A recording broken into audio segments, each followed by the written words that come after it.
This is Tom Dillon, the Lifetime Liberal, and today is Wednesday, February 9th, 2022. The title of this rant is, Will Starbucks Unionization Lead to a Living Wage Resurgence?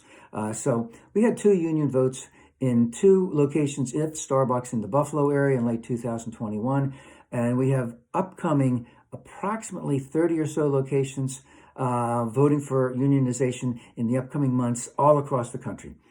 And, the reason why I think it's really important that Starbucks, and of course, none of this is getting the attention that it needs right now in the press. They're just going after all kinds of other crap.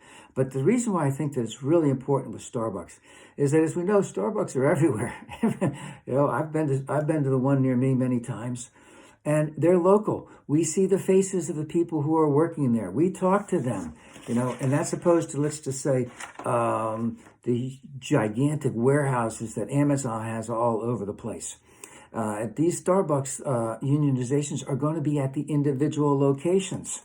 And so it's going to be a small group of people.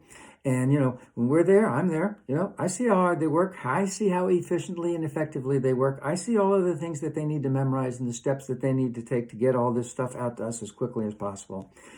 And if we can get a small group to unionize, because if before we thought, oh, hey, once we get Amazon to unionize, then all of a sudden it'll go all over the place. Well, that hasn't happened yet. Hasn't happened at Walmart, hasn't happened at Sam's Club.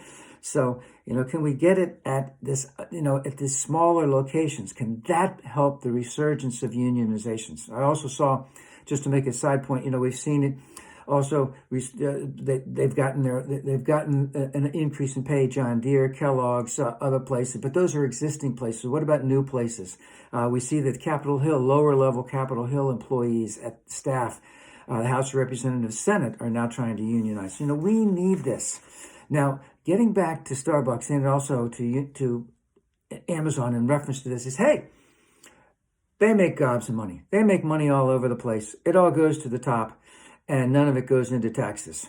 All right, so they're talking about all of these problems that they have, and that's why they have to increase prices because of supply chain problems and because of inflation and all of this other kind of happy horse crap. Let's just call it for what it is. It's crap because it's just cover for them to raise prices to be even more profitable, let's just say price gouging, and while at the same time basically depressing wages on their lower level employees. And this has to stop. And of course, and these corporations, especially Starbucks and Amazon right now, are fighting all over the place to squash this as best that they can. And I'd like to just take a side point here. And this is one of the reasons why government agencies, and in this case especially the Department of Labor, which has been decimated by cost cutting from Republicans over the course of decades, also the IRS, is that they need that power that they have to enforce the regulations. They barely have enough power to enforce these regulations to make sure that companies like Starbucks and Amazon fight fair all over the place, and they are not fighting fair at all.